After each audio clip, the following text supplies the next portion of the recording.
Hey everybody, welcome to the Orange and Brown Talk podcast. It is Friday. Dan Labbe with Mary Kay Cabot, Ashley Bastock. It's about 2:50 on Friday as we're recording this. And of course, we're recording this because the Browns have signed Joe Flacco, bringing back the quarterback who went 4-1 as a starter with them, helped lead them to the playoffs a couple of years ago in 2023, kind of helped save that season and get the Browns into the postseason. So 40-year-old Joe Flacco is back with the Cleveland Browns. This is something that we've been circling off and on here, Mary Kay. Would the Browns bring back Joe Flacco? Should the Browns bring back Joe Flacco?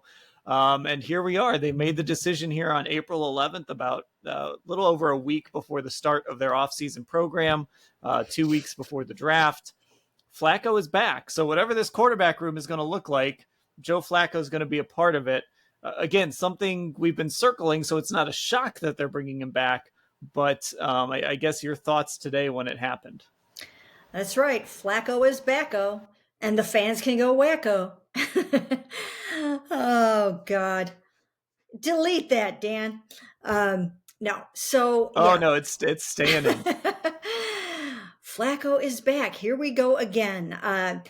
You know, I'm fine with this. It's something that I know the fans will absolutely love. And the Browns need all the goodwill that they can get heading into this season. In fact, after this, I'm thinking just go ahead and re sign Nick Chubb. Sometimes you do have to give the fans what they want because they are your paying customers. They are the people that are all over social media talking about your team. They are the people that went nuts again when Jimmy Haslam said big swing and a miss on Deshaun Watson at the NFL annual meeting. So this is a goodwill gesture, I think, in part. You can get a veteran quarterback at about $4 million a year with incentives up to 13 that he probably isn't going to get up to 13, but he could reasonably get up to 6, maybe get up to 8 or something like that. But I think that this is a situation where he does have some things in common with Kenny Pickett. He should be able to battle this out a little bit with Kenny Pickett, who I know they really like. They like Kenny Pickett a lot. And then when it comes to, time to draft their rookie quarterback, we'll have to see how that goes. It almost makes me think that they will draft someone who kind of falls in line with these guys more so than a real intense dual threat quarterback along the lines of a Jalen Milroe. But I don't think it would preclude that either. So I know the fans are excited and happy about this. And I mean, what negative thing can you say about Joe Flacco coming back to the Cleveland Browns? Yeah, although it's interesting as you said that, one of the first thoughts I had was, who did Lamar Jackson replace in Baltimore? Joe Flacco. So, I don't know that the Browns would think like this, but even that's sort of like, Joe has been replaced by a guy who's completely different than him before. So who knows? We'll get into that a little bit. I don't think anything's off the table, but I guess to me, I'm sort of in the same boat of like, yeah, this is fine. Good, good for the fans. Good for, I guess it'll be kind of fun. It doesn't do a lot for me. It doesn't get me excited. It doesn't change my outlook for this football team at all.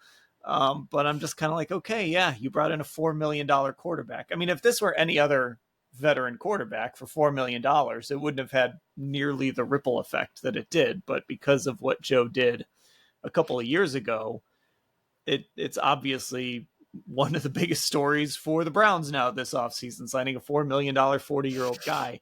I do think, though, and I think most fans probably deep down in their heart of hearts understand, like, this is not going to be 2023 again. Like, Joe Flacco's not going to come in and lead this team on some super magical run. I hope fans are realistic about that they kind of understand what this is. But I guess that's sort of how I look at it, Ashley. Like, it's fine. It doesn't do a lot for me. I understand why fans are excited. Let's get to the draft. Yeah, I understand why fans are excited. I'm happy for them that they are excited. But for me, I hope this does not, change much in terms of the Browns' overall plans at quarterback. Now, again, differentiating between what I want them to do and what we think they're going to do, I think is important. Right now, I would still hope, if I was in the GM seat, I would hope that they're going to take Shedeur Sanders at 2 still. I hope no one is too comfortable in thinking like, oh, well, we have Joe Flacco now, so we can afford to take just a pure developmental guy and worry about it next year or something. Because the reality is, like, the Joe Flacco thing is a 1-year deal. He's obviously not your quarterback of the future. And as you said, Dan, like, I think I'm happy for the fans, and they also just needed bodies in that room. They still need extra bodies in that room, but most importantly, if I was them, I would still be prioritizing the quarterback that I think has the most potential with that second overall pick. I happen to think it's Shedeur Sanders. We'll see what they think, but it's not just like a free pass for them to now say, we have Joe Flacco. We can just punt on a quarterback this year. Who cares? Because that's not the reality. Yeah, so let's get into this, Mary Kay. Let's just get to the draft strategy here and what this means for the Browns, because obviously whenever you add a quarterback, it gets people throwing out theories, throwing out ideas. And I think the first thought a lot of people had was, and look, this comes on the heels of a lot of Travis Hunter buzz. We did our draft pod on Thursday night with Tim and Lance, and we spent a ton of time on Travis Hunter. It did seem to kind of continue to get people off the scent of the Browns taking a quarterback at number 2. Ashley just said if she were the GM, she would still do that. Still take Shedeur at number 2. Do you think this changes their strategy as far as the number 2 overall pick? Like, does this take quarterback off the table, or is it still in play that they could take a guy like Shedeur at number 2? I certainly don't think it takes quarterback off the table by any stretch of the imagination. I mean, really, when you think about it, it's a 40-year-old quarterback getting ready to turn 41 on a 1-year deal at $4 million a year. This is not even Kirk Cousins coming in here, even though Kirk is up there in age as well. This isn't even Russell Wilson coming in here. This is someone who's going to come in and battle for the starting job with the other 2 quarterbacks. He might win the starting job. He might not. Kenny Pickett, who they talked up a ton at the NFL annual meeting 2 weeks ago, is still very much in play to be the opening day starter. And then, of course, they can still draft a quarterback at number 2 overall. And if they take one there, I still think that would be Shedeur. Of course, we know that they are also still thinking about Travis Hunter there. And I don't think they've completely 100% ruled out Abdul Carter there either. So I think you kind of still have to look at it in terms of those 3 guys at number 2. So I don't think this changes the draft strategy at all. I mean, when we were talking about Kenny Pickett, we certainly hadn't changed the draft strategy at that point. So why do it now when they added what is clearly another just bridge quarterback, not somebody who's necessarily expected to go out and take them to the playoffs this season? Yeah, I think that's the important part here is, again, you have to look at not just who, like, if you took the name out of it, okay, if this were, let's say this were Kenny Pickett, for example, that the Browns were signing for $4 million as a free agent, no one would be saying, oh, well, this completely changes what the Browns were doing. Like you were saying, Mary, hey, Kenny Pickett didn't change that. I don't think Joe Flacco changes that, because if you're going into this season thinking, well, Joe Flacco is going to start 17 games for the Cleveland Browns, I think I've got bad news for you. I don't think that's going to happen, whether they draft a rookie quarterback or not, high in the draft. So I think it's important to, again, the excitement of Joe Flacco, all the love that comes from that 2023 season, that's part of this. But also, I think you've got to look at the actual facts of this signing, which is it happened on April 11th. It was for $4 million with a bunch of incentives, which is saying, well, if you do play a lot, we'll pay you for it, but we're not going to do it up front. And I just don't think this completely upends any of your plans 2 weeks from now, Ashley.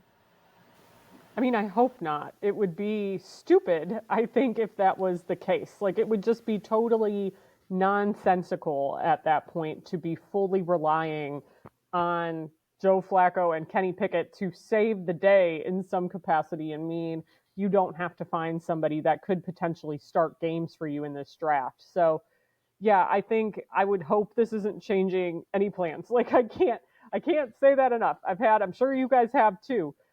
friends and family asking me, oh, does that mean like quarterback is off the table at 2? We've laid out here why that probably isn't the case, why it shouldn't be the case.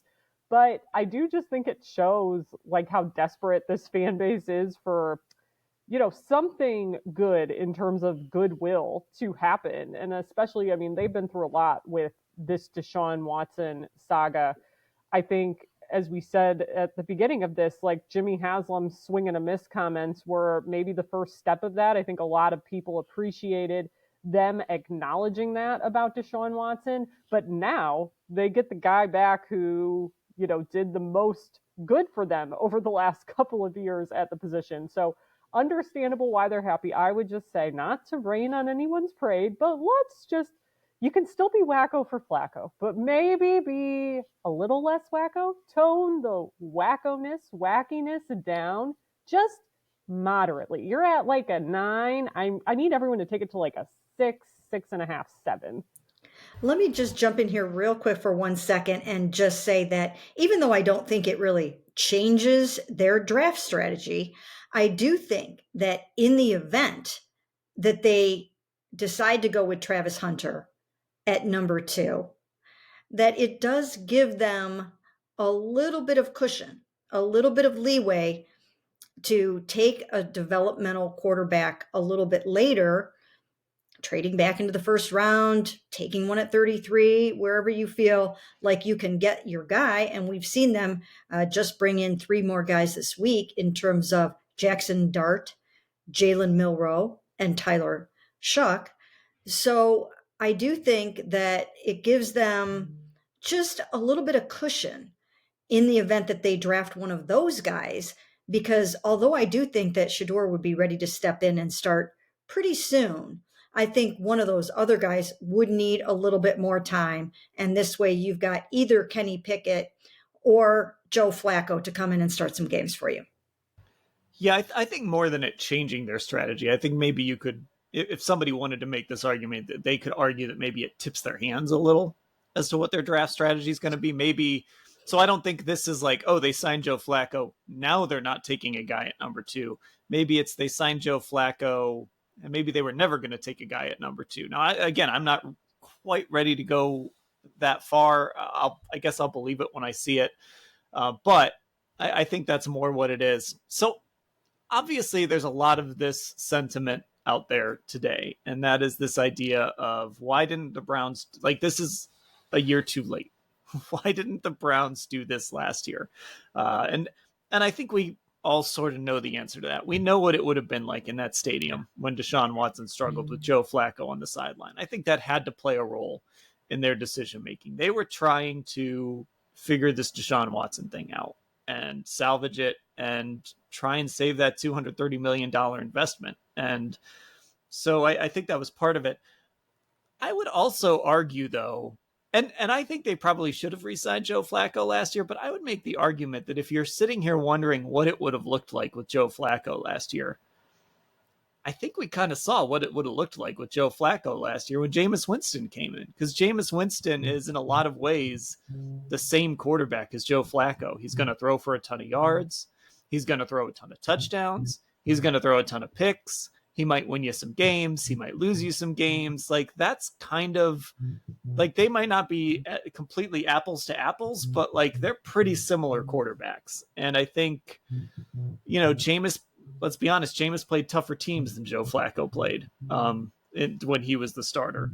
So I don't know, Mary Kay, I guess how do you look back at what happened last year compared to what the Browns are doing now? When I look back to last year, what I see is a football team that was all in on Deshaun Watson to the point where they completely overhauled their whole entire offense to accommodate him and to help maximize his skill set. So if you're going to be all in on him from an on the field standpoint, certainly you're going to do whatever you possibly can in that quarterback room to make sure that he's comfortable, that he is supported, and that room is a sanctuary for him. And I think that had a lot to do with why they signed Jameis Winston over Joe Flacco. We saw from minute 1 how close Jameis and Deshaun Watson were. they were always huddled up at practice. Sometimes they were on their knees, nose to nose, going over things that had happened. This was a situation where Deshaun was going to be coming off of a fractured shoulder, and he was going to need all the support and help that he could possibly get. And they had a completely, entirely new offensive system, and there were just a lot of things going on. And I think that they wanted that room to be all about Deshaun. And even though they said that it was because Jameis Winston was younger, he was 30 at the time, and Joe was 40 or 31, something like that. I still think that it had everything to do with supporting Deshaun. I wouldn't even be surprised if they sought his input on that decision. And he wanted Jameis Winston in that room with him, because I remember they definitely bounced Jacoby off of him, and he was all about having Jacoby in there with him. And so I think there was something to be said for the fact that Jameis was his confidant, he was his friend, he was his mentor, and I think that's why they did it.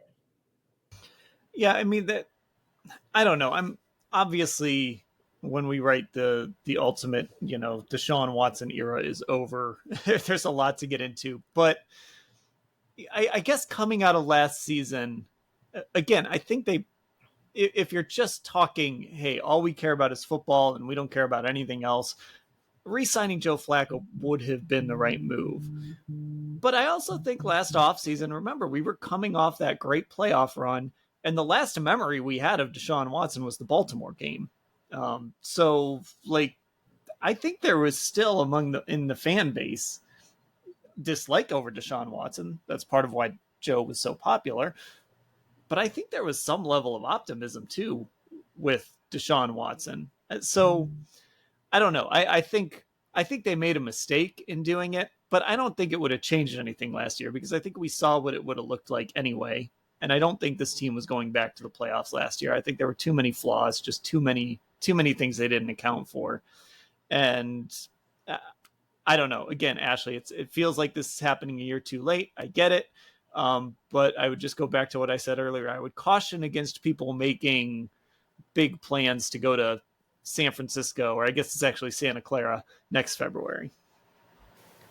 Yeah, and I do think that is an interesting point, because even when they brought Jameis in last year, our discussions were like, hey, this is basically a slightly younger Joe Flacco who might be a little more prone to interceptions, but we know what this kind of guy looks like in this system. And I mean, it did. The games where Jameis was good, he threw for a lot of yards. Even in the Denver game, when he threw for a lot of interceptions, he also threw for a lot of yards. So I don't know that if they had Joe Flacco last year, like you said, Dan, would it have really changed something in terms of their overall record?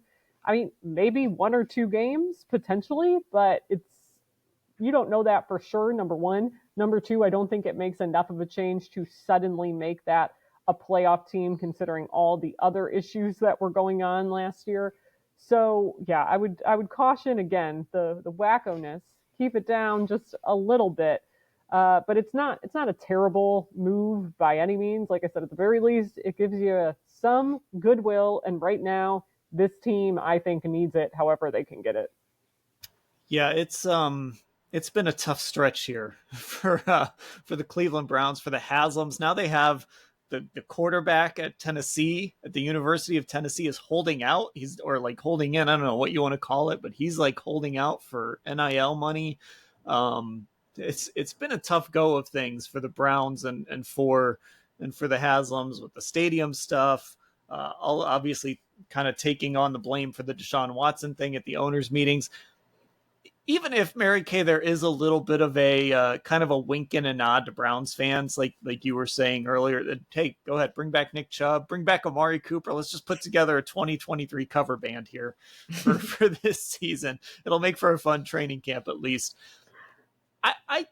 I'm okay with that. I'm okay if there is a little bit of a wink and a nod to the Browns fans saying, hey, we're going to throw you guys a bone. It doesn't cost that much money, and it doesn't, again, we need a bridge quarterback anyway. All the other guys are signing elsewhere. Carson Wentz or Joe Flacco, who's it going to be? I guess I'm all right with it.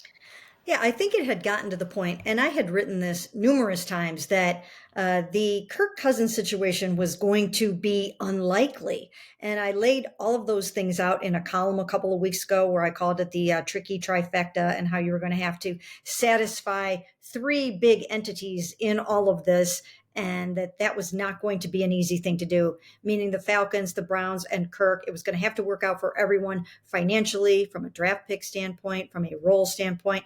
And there were a lot of hurdles and hoops to jump through and over. So I didn't really think that that was going to happen. I had mentioned possibly Carson Wentz along with Joe Flacco. So if Joe had signed with the Steelers or the Vikings, there probably was a world in which maybe they would have revisited Carson Wentz if they could have gotten him for $40 million a year or whatever the case may be. So this was the point that they were at.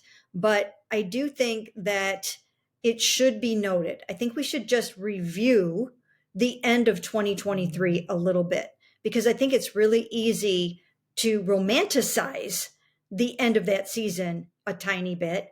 And even though it was so much fun for Browns fans, and that clinching game at home against the Jets was magical and wonderful, and Joe really came in and saved the season, and you cannot take that away from him. But there were certain things that happened in that final home stretch that made it a little bit easier to win some of those games than if things had been a little bit different. By the time they played the Jets, their starting quarterback was Trevor Siemian. When they played the Houston Texans on Christmas Eve, their starting quarterback, and we all love Case Keenum, but they were not playing CJ Stroud in that game. We saw what happened when they played CJ Stroud in the wild card game a couple of weeks later. They played Case Keenum, and they had a number of their defenders were out. Some of their best defenders were out in that game as well. So there were some extenuating circumstances there. And then I've mentioned this a few times, that when they played the Jacksonville Jaguars, Trevor Lawrence certainly wasn't himself. He suffered a gruesome high ankle sprain 6 days before, and there was no way I thought he was getting back on that field 6 days later when I saw the angle at which that ankle was bent. So there were some things that happened in that game, in that final 5 games for them, that really kind of went their way. And so be it. That's what you need sometimes. Sometimes you need luck to get where you're trying to go. And they got some of it. So they got some luck. They got a tremendous amount of skill in terms of just Joe Flacco's big, huge arm. It lit up Amari Cooper. It really helped David Njoku. It brought the offense to life. It really showed everybody, I think, that Kevin Stefanski has a type and Kevin Stefanski has an offense, right? We all know what it is. We could all sit here and rattle off the 5 traits of a Kevin Stefanski traditional offense right now. And it all came together. And we saw the opposite of that in the beginning of last season when they completely went away from it, right? So it all was the perfect storm when Joe Flacco came in 2023, of course, until they got to that wild card round. And that was unfortunate for the Browns and for their fans, because they did have the number one defense, and it just all went to heck in a handbag in that game, as we all know. But I just think that we should keep a little bit of 2023 in perspective. Yeah, and I think that's all fair. I mean, that's the reality of what happened, and that's also football, right? That's how this goes. And again, that's why you just caution against it might not be the same. I mean, their schedule is setting up to be, and it's always tough to say this in April, but their schedule is setting up to be a pretty tough schedule next year. So it's not going to be like that. And again, I think most Browns fans, again, deep down inside, understand that. But the one point you did bring up that I think we should touch on before we go is this idea of Kevin Stefanski having a type. We've talked about this offense now with Tommy Rees as the new OC, Kevin going back to play calling, a new offensive line coach, probably going to add a running back here in the draft. They get most of that offensive. They actually get that whole offensive line back. So this is sort of, in some ways, this does kind of signal a little more of what we've been thinking, that this is going to look more like a Kevin Stefanski. Those 5 things that we could all sit here and name are part of a Kevin Stefanski offense.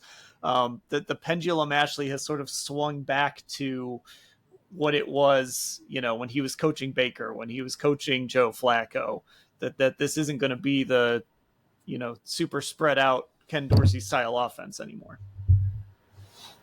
I mean, that didn't work. And I think, talking about more of the run game and those sort of Bill Callahan wide zone blocking schemes for the O linemen and play action, dropbacks, all of those things. I think I rattled off 4 of the 5 characteristics that Mary Kay was talking about in a Kevin Stefanski offense. Like, I think we're going back to that, but also like to kind of take that initial point one step further. It's like, I think we can look at 3-14 last year and be like, okay, there are certain things that happened that maybe this was an outlier. But I think it's also fair based on what everything Mary Kay was saying about those ending games. And also, you can go even earlier in that season, right? Jake Moody's kick, the 49ers, again, in that game, that they come away with an improbable win, that had a rookie kicker made a kick they wouldn't have. There were so many things that happened that season that it's also fair, I think, to look at 2023 and be like, maybe that was an outlier on the opposite end of the spectrum. And where it does get kind of hard to compare is just all those offensive changes they made last year on top of Deshaun getting hurt. Like, it's not comparing apples to apples at that point. So they're going back to these things that worked with a quarterback that did them well, but it's hard, I think, in this league to replicate. Like, you're constantly trying to evolve and move forward and take steps forward. So that to me is the other interesting part of this, because like, we know what it looks like, but every other team knows what it looks like at its best too, and have film from the Houston Texans expertly sort of stopping it in that wild card game. Yeah, and obviously I don't want to judge this quarterback plan or this quarterback room until we see what happens in draft weekend. It's not a complete room until we kind of see if they add somebody at 2 or somebody, a Jackson Dart or whoever it is on the second or third round. It's too hard to judge this. There is a little bit of a feeling right now of maybe did they have a certain plan and things maybe didn't work out. I don't know. We'll find out in a couple weeks when we get to the draft what they decide to do. But there is a part of me too, Mary Kay, that's like, obviously the Kevin Stefanski offense has worked. It's worked not just here, it's worked in a lot of places. It's obviously a very good, very quarterback-friendly offense. But there is a part of like, okay, the Browns are kind of moving back to move forward, which if it leads to winning in the next couple of years, I guess that's a good thing. But I hope they don't, and I don't think they will, because I think Kevin's a forward thinker and Tommy Rees is so young. Like, there's no way that he's not like open-minded about a lot of this stuff. But I hope they don't kind of just get stuck in the mud here with just really trying to run this Stefanski style scheme. I hope they're still able to evolve and grow this offense beyond just sort of, what we saw a couple years ago, I guess. You know what, Dan? I could not possibly agree with you more on that.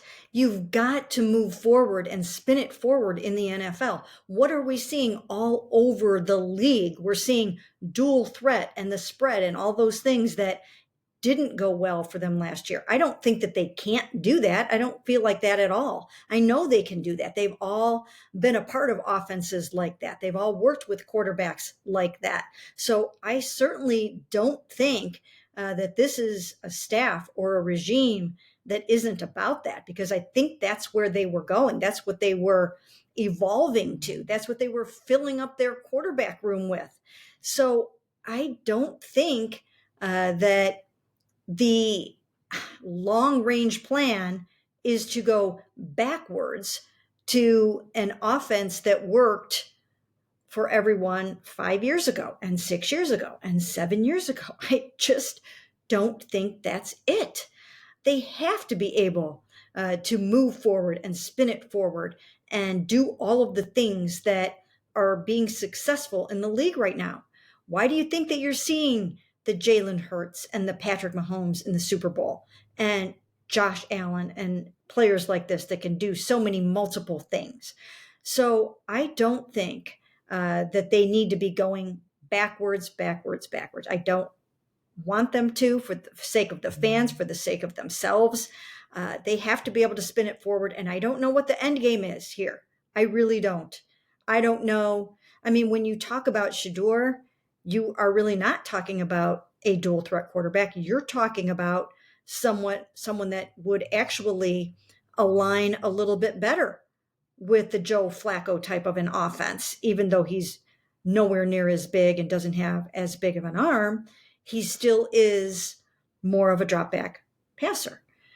So I don't know what the end game is here, but I hope the end game still features plenty of innovation, creativity, and moving forward into the next dimension.